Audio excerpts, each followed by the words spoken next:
Alright guys, I'm in the basement. Ignore the laundry that is going in the background. But I left you off with painting the basement floor here. And when we got it done painted, it was looking very blue. Definitely not gray like I wanted. And it really kind of clashed with this corrugated metal wall. So I went on Instagram and asked you guys what you thought. If you guys aren't following me on Instagram, go on over there because I've been including you guys in this process, so you kind of get a background before I throw anything up on YouTube. But I gave you guys an option whether you liked this charcoal color tile, vinyl tile, or the slate one better. And most of you picked this slate color one. Well, and that was exactly the way I was leaning too. It looks really nice up against this metal. I just really like the way the wood and the metal went with this option.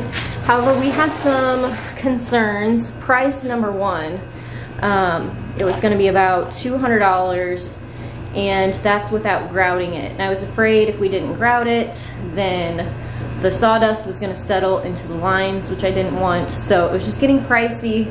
So we went back to looking at paint. And Behr has this concrete and garage floor paint that is the epoxy. So it's good, it's nice and durable, it's made for stuff like this. So we started looking at paint options, and these are what they have readily available. And we honestly didn't like any of these. And as you can see, this floor has that blue tint and these didn't. So we did like that.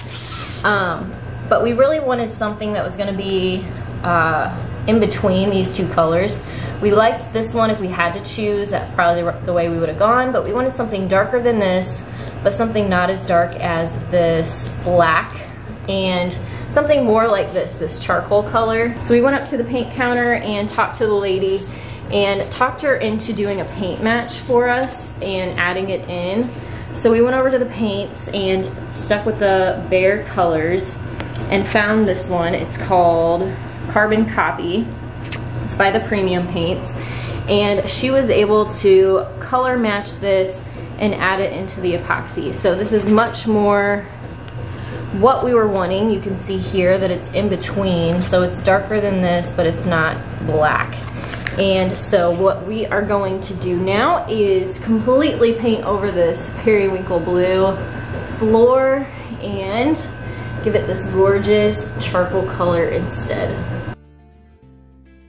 I'm so glad we went with the paint. It went on very quickly. It dries in about 2 hours, and we did a second coat, and it was just a nice, inexpensive, and fast fix to the problem. The color was just what I wanted. It nicely complements all the rest of the features of the room. I also made sure to give the steps a couple coats of it as well. We let it dry for at least 24 hours, and then we were able to start moving things into the room as well as start working on some of the details. This is my new tool chest that I actually got half price. Can you believe it was only $50? And it has all these nice features like the power strip. It has a pegboard and also a little tray at the bottom to hold things, and I couldn't have gotten a better deal.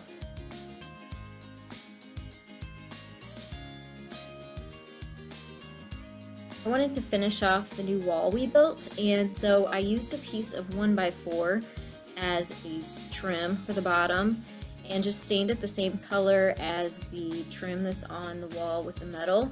That way it kind of helps tie the whole room together. I was so excited to finally get the new workbench into the room, and luckily it was on wheels, so we just wheeled it right in to its new home on this wall, and we got this workbench from Costco. So another very big project for this basement was this basement door, which it has the cellar on the other side of it. And we knew it was going to be quite a job to take this one out and add a new door jamb and replace the door with a new door. So this was a full weekend project. So of course, to start, all of it needed to come out. The door jamb, all the wood.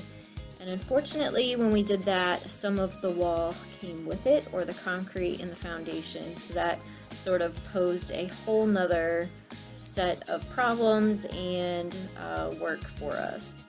So basically, first we built a new door frame, which was not easy, being that there was quite a bit missing, so there was a lot of filler that needed to happen. We also needed to rip the new door down.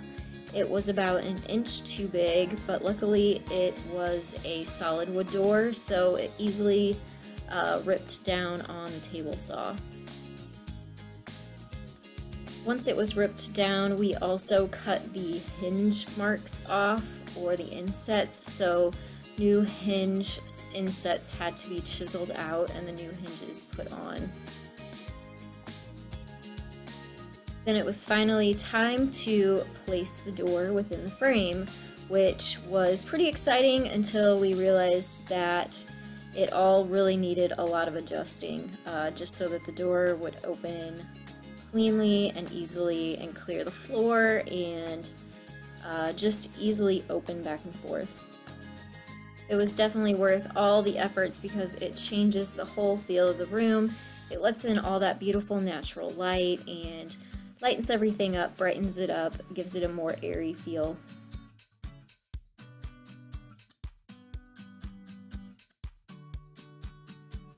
We also installed a new pegboard over the workbench. I actually built this pegboard, and I hope you guys will subscribe because I do have a tutorial coming up on how I built this pegboard as well as how to install it.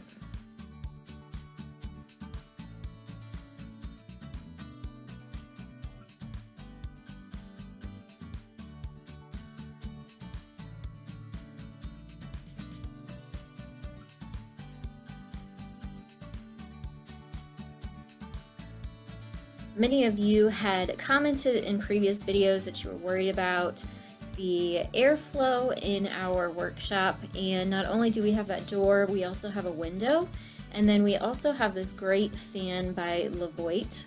It is a oscillating tower fan. Let me tell you a little bit about this great fan by Levoit.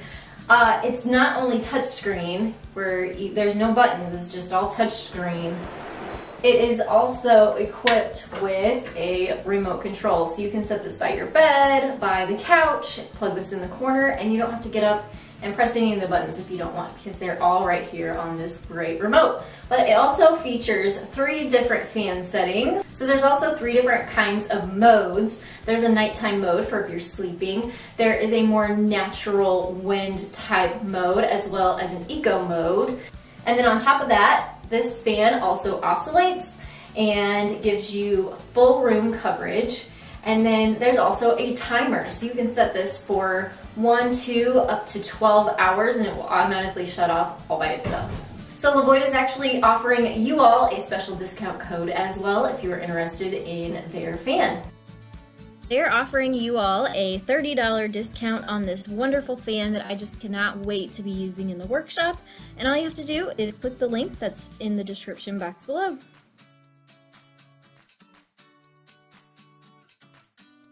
Here's a quick look at my new lumber organizer, and I will also have a tutorial for that coming up, so make sure you are subscribed. We also added some IKEA light fixtures up above the pegboard, just for a fun industrial sort of look.